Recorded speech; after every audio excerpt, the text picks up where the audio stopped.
एक दिन बारिश हो रही थी जब अमानी, जो कि हमारे स्टोरी का प्रोटेगोनिस्ट है, माहिरू से मिलता है, जो क्लास की सबसे पॉपुलर लड़की है। वो अकेली एकांत में एक चिल्ड्रन पार्क में बैठी हुई थी। अमानी उसके पास जाता है और आपको बता दूं कि ये पहली बार था जब उसने उससे बात की। उसने पूछा कि वो यहाँ क्यों बैठी है। वो रिप्लाई करती है कि उसे चिंता करने की कोई ज़रूरत नहीं है और वो वहाँ अपनी मर्जी से बैठी है। अमानी उसे कहता है कि उसे ऐसे देख के कोई भी परेशान हो जाएगा। अमानी उसे अपना अम्ब्रेला दे देता है और उसे कभी न लौटाने को कहकर वहां से भाग जाता है। अगले दिन हम अमानी को स्कूल में चीखते हुए देखते हैं, क्योंकि पिछले दिन वो बारिश में बुरी तरह भीग गया था। लेकिन उसके फ्रेंड ने नोटिस किया कि उसके पास तो अम्ब्रेला भी था, तो वो कैसे भीग गया। अमानी बताता है कि उसने अपना अम्ब्रेला एक लड़की को दे दिया था। उस लड़की का नाम माहिरू सीना है और लोग उसे एंजल के नाम से भी जानते हैं। वो एक ऑलराउंडर है और काइंड हार्टेड भी है, जो उसे लड़कों में पॉपुलर बनाता है।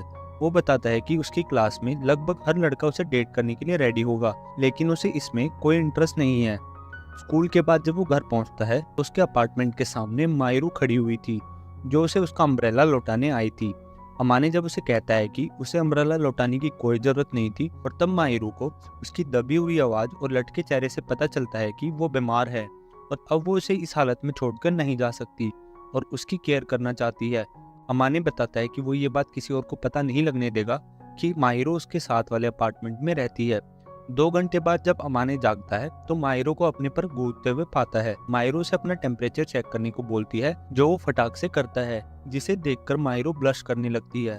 वो अमानी को पोरिज सर्व करती है और वो उसे बहुत अच्छी लगती है और वो उसकी कुकिंग से इम्प्रेस हो जाता है। वो उसे बताती है कि उसे अपना रूम क्लीन रखना चाहिए, जिस पर अमानी भी हाँ भरता है। फिर अमानी उससे पूछता है कि वो बारिश में अकेले क्यों बैठी थी और कहीं उसके बॉयफ्रेंड से लड़ाई तो नहीं हो गई, जिस पर माहिरू बताती है कि उसका कोई बॉयफ्रेंड नहीं है और अमानी के ऐसा अज्यूम करने पर वो ऑफेंड भी होती है। वो बताती है कि वो सिर्फ अपना सर ठंडा करने के लिए बारिश में बैठी हुई थी। फिर वो उसे कहता है कि अब वो उसे और परेशान नहीं करना चाहता और आज के बाद वो बिना किसी रीजन के हैंग आउट भी नहीं करेंगे, क्योंकि वो एक सख्त लौंडा है। अगले दिन वो उसे स्कूल में नोटिस करता है और अपने फ्रेंड को ये बताते हुए वहां से चल देता है कि वो उनकी पहुंच से बहुत दूर है। देर रात को अमानी डिनर के रूप में एक ड्रिंक से अपना पेट भर रहा होता है। मायरू से ये देखकर रहा नहीं गया और उस दिन के बाद से वो उसे रोज डिनर देने लगी। मायरू ग्रोसरी स्टोर में होती है जब उसे अमानी मिलता है। वो देखता है कि उसके पास जेब ढीली करने के लिए इतने पैसे नहीं है, क्योंकि उसके पॉकेट मनी उसे इसकी इजाजत नहीं देती। अमानी एक जेंटलमैन की तरह उसकी बैग कैरी करके उसकी हेल्प करता है और उसे डिस्टेंस बना के चलने लगता है, क्योंकि वो सोचता है कि माहिरू नहीं चाहती होगी कि उन दोनों को एक साथ देख के किसी को गलत आइडिया लगे। एक दिन माहिरू अमानी का अपार्टमेंट चेक करने जाती है कि हर रोज की तरह वो आज अपना लंच बॉक्स क्यों नहीं लाया। वो देखती है कि अमानी की हालत काफी खस्ता हो रखी है, क्योंकि आज वो अपने घर की सफाई कर रहा है। माहिरू से ये देखा नहीं गया और वो भी क्लीनिंग में उसकी हेल्प करने लगती है। इसी दौरान वो एक कपड़े की वजह से स्लिप कर जाती है और अमानी के लैब पर आ गिरती है। मन ही मन तो अमानी बहुत खुश हो रहा था।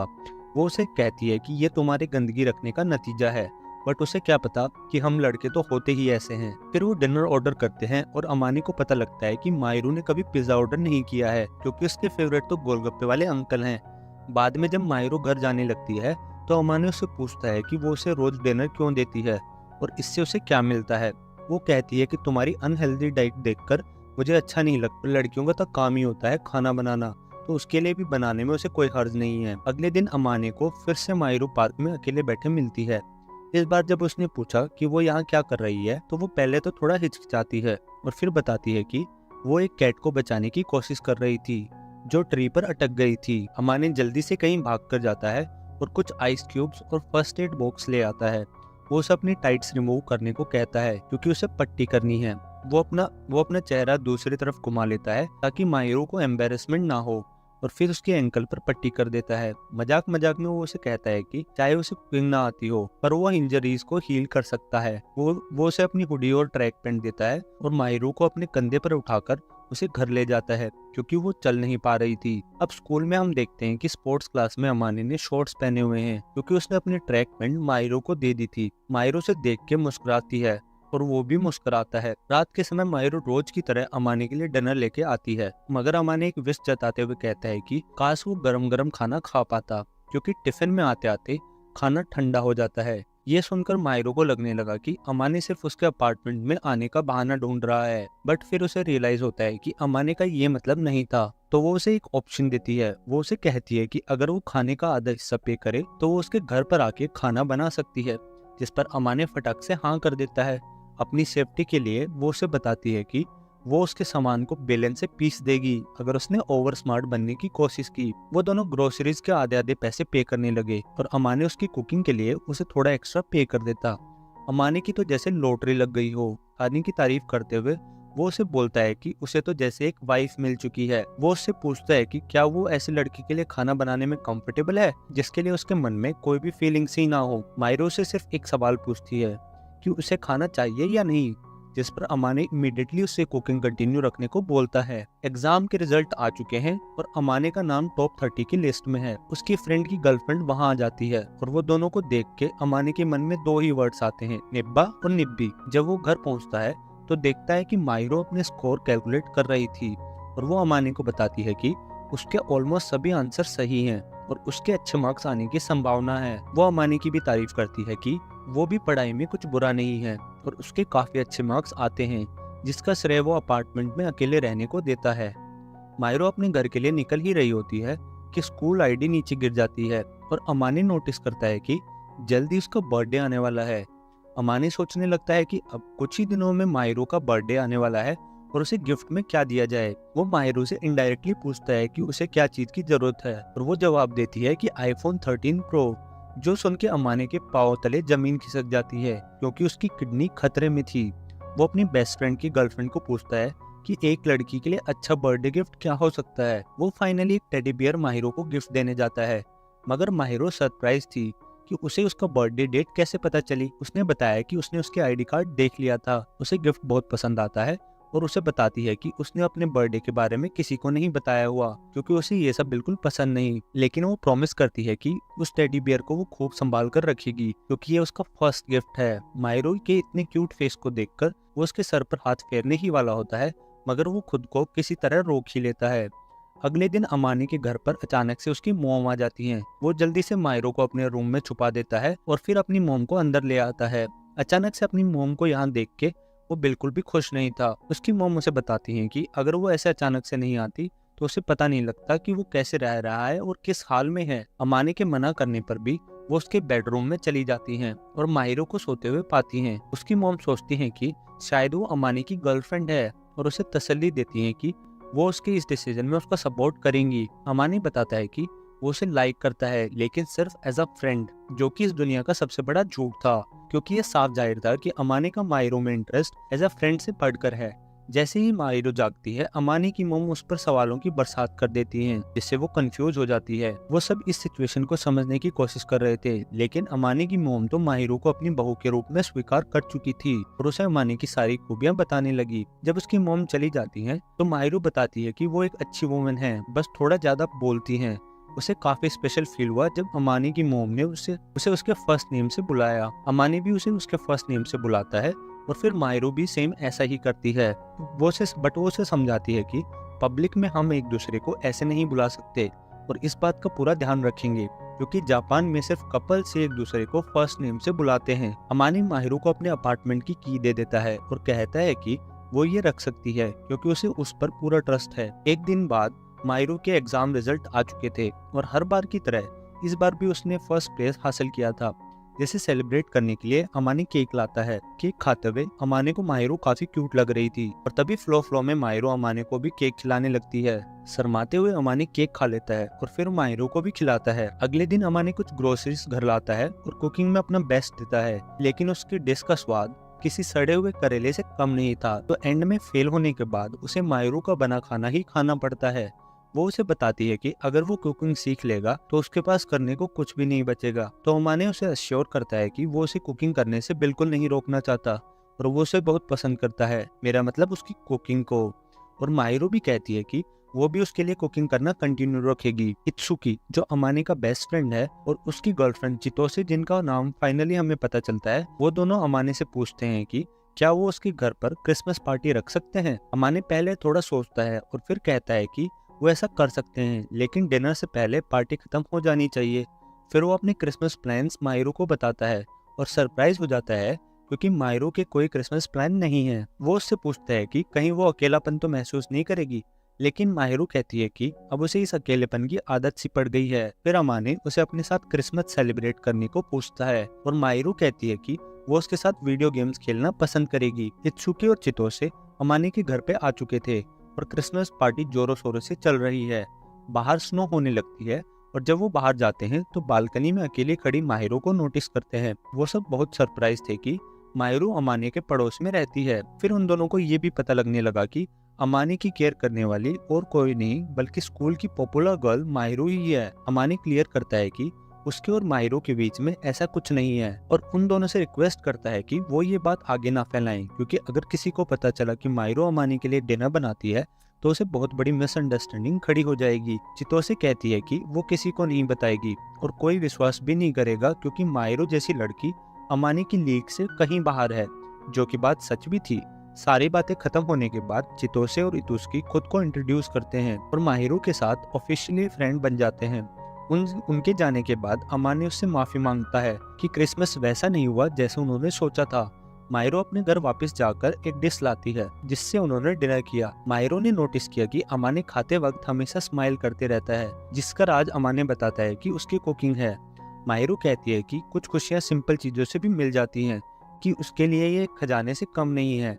बर्तन धोते वक्त अमाने माहिरो से पूछता है कि उसने कुकिंग टेक्निक्स किससे सीखी हैं। वो बताती है कि वो कोई ऐसा था जिसने उसकी बहुत केयर की और उसके बने खाने से सोल भी खुश हो जाती है।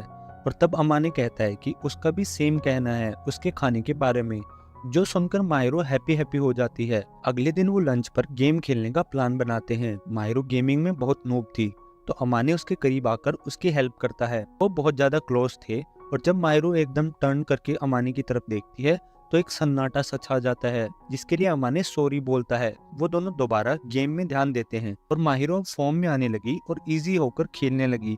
वो कुछ ज्यादा ही इजी हो जाती है और अमाने की लैप पर गिर जाती है, जिससे वो एम्बेरसमेंट फील करती है। अमाने उसे समझाता है कि वो बस उसकी क्यूटनेस पर फिदा होकर हंस रहा था, ना कि उसका मजाक बना रहा था, तो उसे एम्बेरस फील होने की कोई जरूरत नहीं है, क्योंकि उसको तो पता नहीं, लेकिन अमाने को बहुत मजा आया और वो ये मजा किसी और को नहीं देना चाहता। काफी गेम्स खेलने के बाद एक गेम माहिरो जीत जाती है और अमाने इसी खुशी में और उसे एक की केस गिफ्ट करता है। उसके बाद फ्लैश फॉरवर्ड में हम एक रोमांटिक सीन दिखाया जाता है, जहां माहिरो अमाने के बाल चेहरे से हटाकर उसकी आंखों में डूबने लगती है और उसी किश्ती में सवार अमाने भी सेम ऐसा ही करता है और उनका ये पॉकेट एडिशन रोमांस फिलहाल यहीं खत्म होता है। माहिरो शॉर्टकट करके अमाने से बोलती है कि उसके पास भी अमाने के लिए एक क्रिसमस गिफ्ट है, जो कि एक स्कार्फ था। अमाने फिर से अपनी रिज माहिरो पर ट्राई करता है और उसकी स्माइल की तारीफ करता है, लेकिन माहिरो शर्मा कर उसका चेहरा स्कार्फ से ढककर बालकनी की तरफ चली जाती है। अमाने भी उसके पीछे जाकर उसे एक छोटा से कंबल से ढक देता है ताकि उसे ठंड ना लग जाए। अगली सुबह माहिरो ये बात छुपा रही थी कि उसे बुखार है। अमाने एक तेज बंदा था और माहिरो को अपनी गोद में उठाकर उसे पूछता है कि क्या वो उसके बेड पर चलेगी, जहां वो उसके फीवर का आराम से इलाज कर सकता है। लेकिन माहिरो कहती है कि वो यहाँ ही आराम करना चाहेगी और फिर अमाने उसी तरह उसकी केयर करता है जैसे माहिरो ने कुछ समय पहले उसकी की थी। अमाने उसका हाथ पकड़ कर रखता है जब तक वो सो नहीं जाती और सुबह उठकर उसे पता लगता है कि माहिरो अभी भी रिकवर नहीं हुई है। वो पूरा दिन फिर से उसका ख्याल रखता है और रात होने के बाद अमाने सोने जाने से पहले माहिरो से कुछ बातें करता है जब तक वो सो ना जाए। वो उसे बताती है कि किसी ने भी उसकी इस तरह देखभाल नहीं की है जैसे वो करता है और वो हमेशा से काफी लोनली फील करती थी। अमाने कहता है कि फिक्र की कोई बात नहीं है, क्योंकि अब वो उसके साथ है। वो उसे बताती है कि अगर अब वो नहीं सोई तो सारी रात वो उसका हाथ पकड़कर रखेगा। माहिरो फाइनली सो जाती है और साफ जाहिर था कि अमाने उसके प्यार में गिर चुका है। अगले दिन वो न्यू ईयर की शाम को जागते हैं और सबको न्यू ईयर का मैसेज फॉरवर्ड करके माहिरो अमाने के कंधे पर सो जाती है। उसको याद आता है कि माहिरो सारा दिन काम करके थक गई है और अब उसकी बैटरी डेड हो चुकी है। अब यहाँ अमाने के पास दो ऑप्शन थे, या तो वो उसे नींद से जगा दे या फिर उसे उसके घर तक छोड़ आए, और ये दोनों ही आइडियाज बेकार थे। अमाने तीसरे ऑप्शन को चूज करता है और उसे अपने बेड पर सुला देता है। अगले दिन जब वो उठता है तो माहिरो अभी भी सो रही थी, तो वो उसके गाल को सहलाता है और माहिरो एकदम से उठ जाती है और शर्माते हुए उसे पूछती है कि उसे उसके चीक्स इतने क्यों पसंद है। वो कहता है कि अगर उसे ये अच्छा नहीं लगता तो वो उसे रोक सकती है क्योंकि वो एक लड़का है और भावनाओं में बहकर वो कुछ भी कर सकता है। लेकिन मायरू कहती है कि उसे विश्वास है कि वो इस टाइप का लड़का नहीं है। उस दिन अमानी के पेरेंट्स सरप्राइज विजिट करते हैं और मायरू को अमानी का ख्याल रखने के लिए उसका शुक्रिया अदा करते हैं। अमानी की मोम को रियलाइज होता है कि वो अब तक अपने फर्स्ट श्राइन पर नहीं गए हैं और बताती हैं कि उसके पास मायरू के लिए एक किमीनो भी है। सब तैयार हो जाते हैं और वो दोनों ही ब्लश कर रहे होते हैं क्योंकि वो दोनों बहुत प्रेटी एंड हैंडसम लग रहे थे। वो दोनों हाथ पकड़ते हुए श्राइन को विजिट करते हैं और फिर चाय पीते हैं और कुछ हिचकिचाहट के बाद दोनों एक दूसरे को कप को शेयर करते हैं, जिससे उन्हें रियलाइज होता है कि इनडायरेक्टली ही सही लेकिन ये उनकी फर्स्ट किस है। नूब। वो दोनों अपार्टमेंट में वापस आ जाते हैं और हम अमाने को अपनी चाल चलते हुए देखते हैं। वो मायरू के सर पर पैट करता है और मायरू शर्म से लाल हो जाती है। कुछ देर के लिए अमाने रुक जाता है और मायरू एक पप्पी फेस बनाने लगती है और अमाने पूछता है कि क्या उसे कंटिन्यू रखना चाहिए। ये सुनते ही वो उसे चुमतिया कहकर रूम से भाग जाती है। अगले सीन में अमानी के पेरेंट्स जाते हुए उन दोनों को समर वेकेशन पर इनवाइट करते हैं। स्कूल में ये बात आग की तरह फैल चुकी थी कि मायरू का एक बॉयफ्रेंड है, लेकिन वो कौन है ये अभी तक एक मिस्ट्री थी। डिनर के टाइम अमानी इसके बारे में बात करता है और वो उसे बताता है कि वो उसका बॉयफ्रेंड होने का सोच भी नहीं सकता क्योंकि वो उसके काबिल नहीं है। मायरू सिंह कहती है कि ऐसा कुछ नहीं है और वो उसके लिए मोर देन इनफ है। ये कहते ही वो खुद शर्मा जाती है और वो रात भर अपने फेस पिलो से छुपा कर रखती है। यहाँ साफ जाहिर था कि वे दोनों ही एक दूसरे को पसंद करने लगे थे। अगले दिन चितोसे अमानी के घर आती है और वो उससे पूछती है कि वैलेंटाइन पर उसे इतुत्सुकी को किस टाइप की चॉकलेट देनी चाहिए। वो कहता है कि वो एक सीधा साधा लड़का है और इसके बारे में उसे माहिरू से पूछना चाहिए। चितोसे उसे चिढ़ाते हुए कहती है कि सीधे साधे लड़के ही एकांत में लड़कियां पटा ले जाते हैं, जिस पर माहिरू सर झुका लेती है। वो कहता है माहिरू और वो जस्ट फ्रेंड्स हैं और उनके बीच ऐसा कुछ नहीं है। लेकिन मन ही मन उसे भी पता था कि माहिरू को देख के उसका दिल धड़कते धड़कते सीने से बाहर आ जाता है, लेकिन वो इसके बारे में उसे नहीं बताना चाहता क्योंकि वो नहीं चाहता कि माहिरू उसे हेट करने लगे। चितोसे माहिरू को चॉकलेट आइडिया के बारे में बताती है और कहती है वो उसे और अमाने दोनों को चॉकलेट देगी। बेस्ट वन माहिरू को, घटिया सी चॉकलेट अमाने को। जो सुन के अमानी को बहुत बुरा लगता है। वैलेंटाइन का दिन आ चुका था और स्कूल के पॉपुलर लड़के प्रिंस सबके हिस्से की चॉकलेट ले जाते हैं। बाकी लड़कों की पैंट से धुआं निकल रहा होता है। इतुस्की अमानी को बताती है कि चिंता करने की कोई बात नहीं है, उसे भी इतुस्की से चॉकलेट मिल जाएगी। लेकिन वो कहता है कि उससे चॉकलेट लेने से अच्छा वो खाली हाथ ही ठीक है। मायरो अमानी के लिए हॉट चॉकलेट बनाती है और जब वो पूछता है कि उसे अचानक से ये बनाने का ख्याल क्यों आया और कहीं वैलेंटाइन डे की वजह से तो नहीं है, ये सुनकर मायरू शाय फील करते हुए अपने अपार्टमेंट की तरफ भाग जाती है। अगले दिन प्रिंस अमानी को थैंक्स करता है क्योंकि सारी चॉकलेटें रखने के लिए उसने प्रिंस को एक बैग दिया था। इतुस्की कुछ बात चालू करता है और पढ़ाई लिखाई करने की उम्र में उसे ये ख्याल आता है कि चितोसे से शादी करने के लिए वो अपने पापा को कैसे मनाएगा। बैक एट द अपार्टमेंट अमानी माहिरो को उसकी काइंडनेस के बदले कुछ देना चाहती है, लेकिन माहिरो कहता है कि उसने पहले ही उसके लिए बहुत कुछ किया है। वो उससे पूछती है कि उसका बर्थडे कब है। अमानी बताता है कि नवंबर 8 को, जो कि गुजर चुका है। वो उससे पूछती है कि उसने उसे क्यों नहीं बताया, क्योंकि तब भी वो फ्रेंड्स थे। उसने माहिरो को इसलिए नहीं बताया कि कहीं उसे ये ना लगने लगी बर्थडे के बहाने से वो उसके अटेंशन लेना चाहता है। वो प्रॉमिस करती है कि अगली बार वो उसका बर्थडे जरूर सेलिब्रेट करेंगे। अमाने वाइट डे के लिए शॉपिंग पर जाता है और अच्छी तरह ड्रेस करके माहिरू के सामने आता है, जो देख के माहिरू भी दंग रह जाती है। वो उसे गिफ्ट दे देता है जो कि एक ब्रेसलेट था और माहिरू को वो बहुत पसंद आता है। उसने देखा कि गिफ्ट बॉक्स में कुछ और भी था, जो कि माहिरू के लिए एक डू एनीथिंग टिकट थी। उसने कहा कि वो इसे अभी यूज करना चाहती है और अमानी को ब्रेसलेट उसके हाथ में पहनाने को कहती है। अगले दिन अमानी और इतुस्की बात करते हैं कि गिफ्ट देने और लेने का सिलसिला कैसा रहा। इतुस्की कहता है कि अमानी अब उसके प्यार में गिर चुका है और उसके चेहरे से ये साफ दिख रहा है, जिसपे अमाने मना करता है, पर ये काफी क्लियर था। वो अपने अपार्टमेंट वापस आ जाता है। माहिरू थोड़ी उदास हो जाती है जब उसको पता चलता है कि अमाने ने इतुस्की के साथ डिनर से पहले फ्राइज खा लिए हैं, लेकिन फिर खुश भी हो जाती है जब अमाने कहता है कि वो फिर भी डिनर करेगा। उसे अब माहिरू एक यंग वाइफ की तरह लग रही थी। अगले दिन हम इतुस्की को देखते हैं जिसने डैड के साथ झगड़ा हो गया था और वो अमाने से कहता है कि उसे थोड़े दिन के लिए उसके यहाँ रहने दे।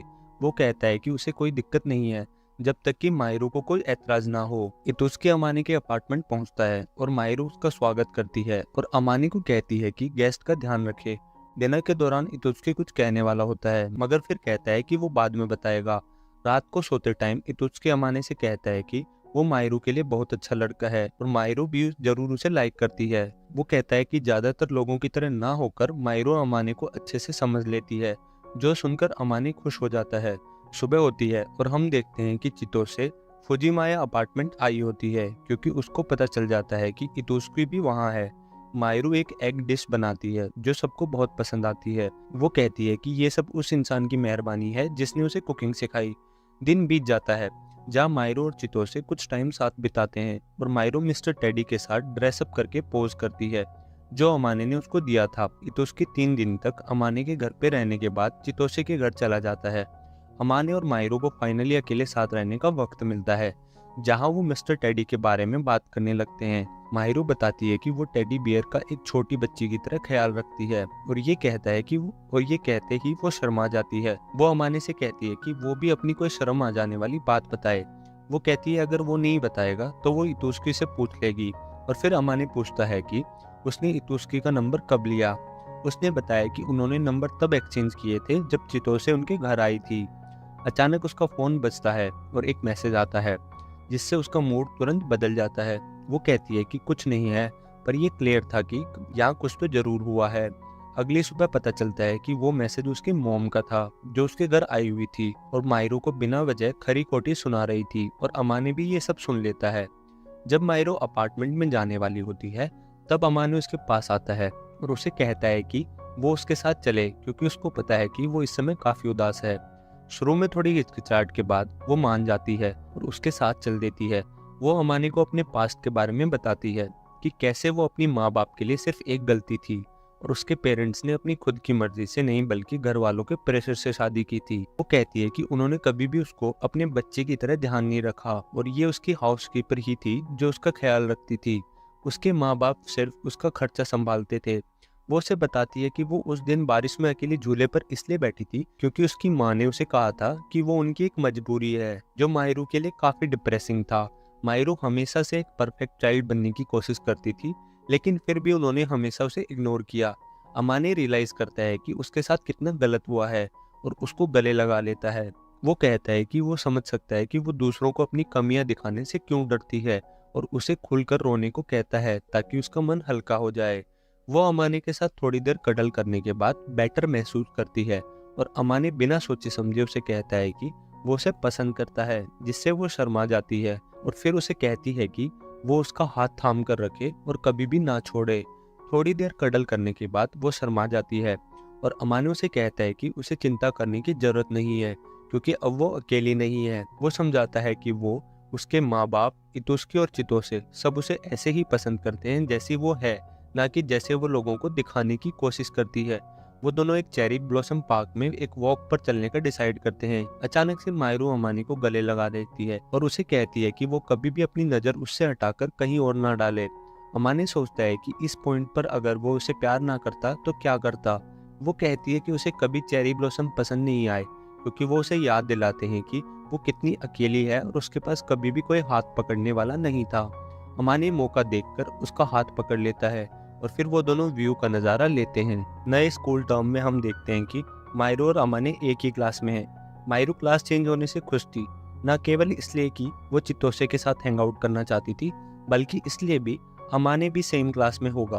अमाने को सरप्राइज होता है जब वो अपने बचपन के बुली यूटा को भी सेम क्लास में पाता है। कुछ सेकंड्स के लिए वो ब्लैंक हो जाता है लेकिन फिर नॉर्मली बात करने लगता है।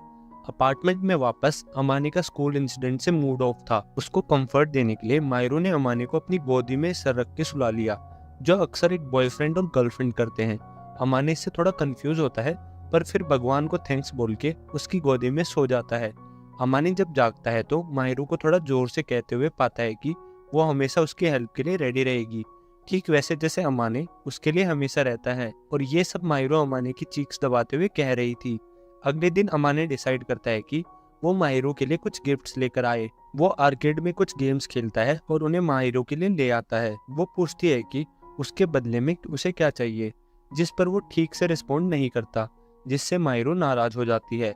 मायरू को नाराज होने से रोकने के लिए वो कहता है कि उसको एक पुडिंग चाहिए, तो वो बाहर जाती है, जरूरी सामान लेकर आती है और पुडिंग बनाती है, जो अमानी को बहुत पसंद आता है।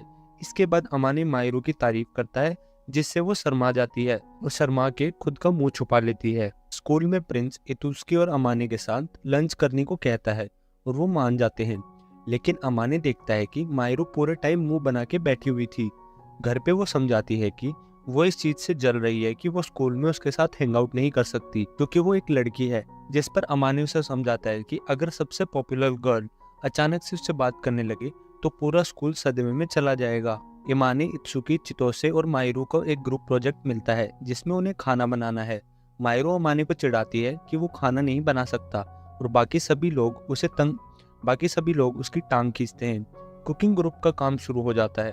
मायरू अपनी क्लासमेट की मस्ती करने से आग बबूला हो रही थी, जो देख अमानी आगे आकर उन्हें डांटने लगता है। उसने मायरू का हाथ पकड़ा हुआ था, जो देख के सभी जल रही थी। अपार्टमेंट में वापस मायरू उदास थी कि वो स्कूल में अमानी के करीब नहीं रह पाती, और जब वो सुनती है कि वो उसे सिर्फ एक फ्रेंड मानता है तो वो नाराज हो जाती है, जो दिखाता है कि वो उसके प्यार में गिर चुकी है। गोल्डन वीक के चलते स्कूल से एक हफ्ते की छुट्टियां हैं। मायरू डू एनीथिंग टिकट का यूज करती है और अमानी को एक दिन शॉपिंग करने के लिए कहती है, जिसके लिए वो कहता है कि इसके लिए उसे टिकट का यूज करने की जरूरत नहीं है। वो कहती है कि वो टिकट का यूज करेगी और वो उस दिन से जो भी कहेगी वो उसे करना पड़ेगा। दोनों डिसाइड करते हैं कि वो एक कैट कैफे में जाएंगे और मॉल में शॉपिंग करेंगे। सुबह होती है और चितोसे मायरू से कुकिंग सीखने के लिए अपार्टमेंट आई है। अमानी सो जाता है जबकि वो दोनों खाना बनाते हैं। उठने पर वो मायरू को देखता है जो उसके बहुत पास थी। वो कहती है कि उसके सोते वक्त वो उसके साथ प्रैंक कर रही थी, जिसमें वो उसकी गाल दबा रही थी और बाल बिगाड़ रही थी। पता नहीं ये कैसा प्रैंक है, बट सही है। वो कहती है कि अगले दिन उन्हें बाहर जाना है और अमानी से पूछती है कि वो उसे किस तरह की ड्रेस में देखना पसंद करेगा। अमानी कहता है कि वो एक सीधी सादी आउटफिट पसंद करेगा, और अगले दिन दरवाजा खुलता है तो मायरू बाल बंधे हुए और अच्छी आउटफिट में अमानी के सामने आती है। वो दोनों एक कैट कैफे में जाते हैं, जहाँ उन्होंने थोड़ी चाय पी और मायरू के चेहरे पर दूध की मूंछ बन गई, जो देख के अमानी उसकी फोटो ले लेता है और उसका मजाक उड़ाने लगता है, जिससे मायरू उसे तिरछी नजरों से घूरने लगती है। वो कुछ बिल्लियों को सहलाते हैं और अमानी उसे कहता है कि कैफे में एक सिल्क नाम की कैट है जो उसके पास कंफर्टेबली रहती है, ठीक जैसे माहिरू। वो कहती है कि वो कैट नहीं है, बल्कि वो उसे एक कैट की तरह ट्रीट करता है, सर पर प्यार से हाथ फेरना वगैरह। वो स्टोर में आगे बढ़ते हैं और माहिरू एक ड्रेस ट्राई करने जाती है, जब अमानी को कुछ लड़कियां अप्रोच करती हैं और उसे डेट पर जाने के लिए कहती हैं, जिसे देख माहिरू उसे पकड़ लेती है। माहिरू एक आर्केड गेम खेलती है और एक कैट स्टफ टॉय जीत लेती है, जो सिल्क की तरह दिखती है, जो वो अमानी को दे देती है। वो कहती है कि उसने इतनी मेहनत इसलिए की क्योंकि वो उसके लिए ये जीतना चाहती थी। अमानी उसके सर पर प्यार से हाथ रखने वाला होता है, तभी प्रिंस अचानक से आता है और अमानी और मायरो को साथ देखकर हैरान हो जाता है। प्रिंस उनसे प्रॉमिस करता है कि वो उनके सीक्रेट को सीक्रेट रखेगा और बाद में बातचीत के दौरान उनके बारे में थोड़ा और जान लेता है। अमानी घर आता है और देखता है कि मायरू कुछ छुपा रही है। जब उसे पता चलता है कि वो उसके बचपन की फोटोज है, तो वो उसका फोन लेने की कोशिश करता है, जिससे वो दोनों एक अजीब सी पोजीशन में आ जाते हैं, जहाँ दोनों एक दूसरे की आंखों में देख रहे होते हैं। आज मदर्स डे है और मायरो अमानी से पूछती है कि क्या वो अपनी मॉम से मिलने जाएगा, और पूछती है कि वो अपने पेरेंट्स से इतना दूर क्यों रहता है। अमानी बताता है कि जब वो मिडिल स्कूल में था तो कुछ लोग जो उसे पसंद नहीं करते थे उसे बुली करते थे, जिससे परेशान होकर उसने अल्टीमेटली अपना नेबरहुड छोड़ दिया और यहाँ आकर नई शुरुआत की। माहिरू कहती है कि अगर उसे पता होता वो कौन है तो वो उन्हें जान से मार देती, और कहती है कि वो हमेशा उसका सपोर्ट करेगी। माहिरू से एक हग के लिए अपनी तरफ खींचती है और वो फिर से गले लगते हैं। वो अमानी से कहती है कि जब वो लो फील करती है तो वो भी उसके गले लगकर संभालता है, तो अब जब वो लो फील कर रहा है तो उसे भी अमानी को सपोर्ट करना है और उसे गले लगाने में कोई हर्ज नहीं है। अमानी कहने की कोशिश करता है कि वो एक लड़का है और लड़के कुछ और भी कर सकते हैं, जो सुनकर माहिरू नाराज होकर वहां से जाने लगती है और उसे मनाने के लिए अमानी उसे पीछे से हक कर लेता है। अगली सुबह स्कूल में अफवाह फैल जाती है कि माहिरू मॉल में एक लड़के के साथ घूम रही थी। जब उसे पूछा गया कि वो कौन था तो उसने कहा कि वो एक दोस्त था, लेकिन ये डेट भी थी। उसने कहा कि वो उसके लिए सबसे प्यारा इंसान है और घर आकर फिर से यही बात कहती है। अमानी ने डिसाइड किया कि वो अच्छे से वर्कआउट करेगा, ये सुनकर मायरू से एक फेवर मांगती है, जहाँ वो लगभग कह देती है कि वो उसके साथ सोना चाहती है और इससे वो अच्छी कैलोरीज बर्न कर सकता है। वो ये सीधा नहीं कहती, पर उसे चाहिए कि अमानी उसके सर पर और ज्यादा हाथ फेरे और कहती है कि जब अमानी उसे छूता है तो उसे और अच्छा लगता है। हाँ, आपने सही सुना। अमानी भी वैसा ही सोचता है और सुबह जब वो उठता है तो उसकी पैंट में विस्फोट हो रखा था। अगले दिन अमानी मायरू की नज़रों से बचता है क्योंकि वो गिल्टी महसूस कर रहा था कि उसने सपने में उसे उस तरह देखा। वो गलती से मायरू को ये बात बता देता है, जिसे वो मौका पाकर उसका मजाक उड़ाने लगती है। अमानी और मायरू दोनों को ये पहली बार था कि जब वो अपोजिट जेंडर के इतने करीब आए थे। अमानी शर्मा जाता है और मायरू से कहता है कि वो उससे आई कांटेक्ट ना बनाए, जिससे वो दोनों अपनी पीठ एक दूसरे की तरफ करके बात करते हैं। एग्जाम सीजन आ चुका था और पूरी गैंग पढ़ाई करने आता है क्योंकि मायरू सबकी टीचर बनी है। मायरू अमानी से कहती है कि अगर वो टॉप 10 में आ जाता है तो वो जो भी कहेगा वो करेगी, मतलब कुछ भी। पढ़ाई सेशन और कुछ मजा करने के बाद सभी अपने अपने घर चले जाते हैं, जिससे मायरू और अमानी अकेले रह जाते हैं। जहां मायरू अमानी के होठों को छूती है और कहती है कि उसे उसके साथ छेड़छाड़ करने में बहुत मजा आता है। फाइनली एग्जाम रिजल्ट्स आ जाते हैं, जहां अमानी 6 पोजीशन पर आया था और मायरू हमेशा की तरह फर्स्ट पर। जो अमानी टॉप 10 में आया है, उसकी विश पूरी हो जाती है, जो कि मायरू को घोड़ी बनाना था। मायरू की गोदी में फिर से सोना था। मायरू ने लेगिंग्स पहनी होती है जो अमानी को थोड़ा हेजिटेट करती हैं, लेकिन फिर भी वो उसकी गोदी में सो जाता है और मायरू उसके बाल सहला रही होती है। जब अमानी जागता है तो देखता है कि मायरू सो चुकी है। को क्या करना था इसका उसे कोई आइडिया नहीं था, पर वो सबसे प्रैक्टिकल काम करता है। वो उसे उठाता है और उसके अपार्टमेंट ले जाता है और उसे बेड पर लेटा देता है। उसके कमरे में अमानी की एक फ्रेम्ड फोटो है जो अमानी किसी तरह नोटिस नहीं करता। जब मायरू बेड पर होती है तो वो जाग जाती है और अमानी से अपने पास सोने को कहती है, लेकिन अमानी, जो कि एक शरीफ आदमी है, वो मना कर देता है और टेडी बियर से जगह बदल लेता है। अगली सुबह हम एक शर्मिंदा मायरू को पाते हैं, जिसे कोई आइडिया नहीं था कि उसने अमानी को अपने साथ सोने को कहा था। अगले दिन हम देखते हैं कि मायरू समर्स के लिए बिल्कुल तैयार है। उसने स्कर्ट के साथ लेगिंग्स नहीं पहनी होती हैं, जो अमानी को दूसरी तरफ देखने पर मजबूर करती हैं। मायरू से ये पूछकर चिढ़ाती है कि क्या ये उस पर बुरा लग रहा है, और वो थोड़ा बहुत करीब आ जाते हैं। जब मायरू कहती है कि वो अपने नंगे लेग्स अमानी को दिखाना चाहती है, जिस पर अमानी कहता है कि उसे स्टॉकिंग्स पहन लेनी चाहिए। भाई, अब ये कहानी एक इंटरेस्टिंग मोड़ ले रही है, ये मैं आपको विश्वास दिलाता हूँ। अमानी की समर आउटफिट स्कूल के सब लड़कों को उसकी तरफ खींच रही थी, जिसे देख के कुछ लड़कियां उसके बारे में रूड कमेंट्स करने लगती हैं। अमानी उससे पूछता है कि क्या वो ठीक है, और वो कहती है कि हर किसी को इम्प्रेस नहीं किया जा सकता और हमेशा कुछ लोग ऐसे ही होते हैं जो हेटर्स होते हैं। वो एक दूसरे का मजाक उड़ाते हैं और एक दूसरे की तारीफ भी करते हैं। जिसके बाद अमानी कहता है उसे मायरू की क्यूट साइड ज्यादा पसंद है, जिससे वो शर्मा जाती है। अमानी कहता है कि कभी कभी वो बिना उसके कंसेंट के फिजिकल हो जाती है, और वो कहती है कि ये जानबूझकर नहीं होता, लेकिन कभी कभी होता है। जब उसने अमानी की तारीफ की तो अमानी उसके चेहरे के बिल्कुल पास आकर उसके मुंह को अपने होठों से बंद कर देता है। मायरू फिर एक बड़ा कदम उठाती है और अमानी का हाथ हटाकर उसके गाल पर एक किस करके वहां से भाग जाती है। अरे भाग क्यों रही हो दीदी? लंच ब्रेक के टाइम अमानी अपने दोस्तों से कहता है कि उसे अपना कॉन्फिडेंस अप करना पड़ेगा, नहीं तो वो मायरू को कभी डेट पर ले जाने के लिए नहीं पूछ पाएगा। उसके दोस्त सोच रहे थे कि शायद अमानी और मायरू के बीच झगड़ा हुआ है, क्योंकि कुछ टाइम से वो दोनों एक दूसरे से काफी दूर दूर रह रहे थे। अपार्टमेंट में वापस मायरू ने अमानी को बताया कि उसने उसके गाल पर किस किया था, क्योंकि अमानी ने उसका मुंह बंद किया था। मतलब कुछ भी। स्कूल में चितोसे और इतुस्की को एक गेम में 2 अलग टीम्स में डिवाइड किया गया था, और अमानी मायरू से पूछता है कि उसने कौन सी गेम के लिए साइन किया है। उसने कहा कि उसने रिले रेस और स्क्वेंजर हंट के लिए साइन अप किया है, जबकि अमानी ने बैक टॉस के लिए साइन अप किया है। स्पोर्ट्स डे शुरू होता है और स्क्वेंजर हंट का दौरान उन्होंने एक दूसरे को वो ऑब्जेक्ट चुना जो उन्हें ढूंढना था, और साथ में फिनिश करने का बावजूद इसके कि वो दोनों अलग अलग टीम्स में थे।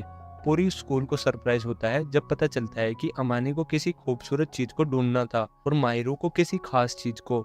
सब लड़के गुस्से में थे क्योंकि उनकी आइडल एंजल को किसी ने चुरा लिया है, और तब मायरू भी वहां आकर क्लियर करती है कि जो वो सोच रहे हैं वो बिल्कुल सही है। उसने उन बॉयज को बताया कि लोग हमेशा इम्पोर्टेंट नहीं होते और उसके लिए पर्सनैलिटी होना ज्यादा इम्पोर्टेंट है।